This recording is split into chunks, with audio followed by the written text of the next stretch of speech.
अपनी कई सूत्रीय मांगों को लेकर एक बार फिर सड़कों पर उतरे किसानों का आंदोलन और तेज हो गया है।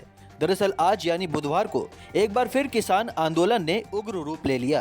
किसान बैरिकेड तोड़कर राष्ट्रीय राजधानी दिल्ली में कूच करने लगे। इस दौरान शंभू बॉर्डर पर भी पुलिसकर्मियों को बल का प्रयोग करना पड़ा। दिल्ली की सीमा पर आंसू गैस के गोले छोड़े गए। इसी बीच केंद्र सरकार ने किसानों से बातचीत के लिए एक बार फिर हाथ आगे बढ़ाया है। दरअसल अब तक 4 दौर की बातचीत बेनतीजा निकली है। ऐसे में सरकार ने दोबारा किसानों से बातचीत की बात कही है। यही नहीं, कृषि मंत्री अर्जुन मुंडा ने किसानों को एक खास ऑफर भी दिया है। जी हां, किसानों के उग्र होते प्रदर्शन के बीच केंद्रीय कृषि मंत्री अर्जुन मुंडा ने कहा है कि सरकार एक बार फिर बातचीत के लिए तैयार है, लेकिन उन्हें सीमा पर शांति बनाए रखनी होगी। उन्होंने कहा कि हम किसानों की 13 सूत्री मांगों को लेकर एक बार फिर चर्चा करने को तैयार हैं। यही नहीं, उन्होंने यह भी कहा कि 10 मांगों पर पहले ही सहमति बन चुकी है, बस 3 मांगों को लेकर चर्चा होनी है।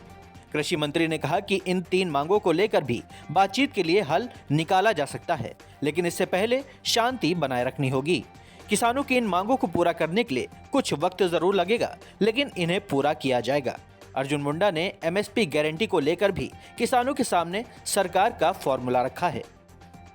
केंद्रीय मंत्री अर्जुन मुंडा ने कहा है कि हम किसानों की 10 मांगों को पहले ही मान चुके हैं, लेकिन जिन 3 मांगों पर पेंच फंसा है उनमें एमएसपी, क्रॉप डाइवर्सिफिकेशन और पराली जलाने के चलते किसानों पर दर्ज होने वाली एफआईआर जैसे मुद्दे बाकी हैं। हम इन मामलों पर भी 5वें दौर में बातचीत करने को तैयार हैं।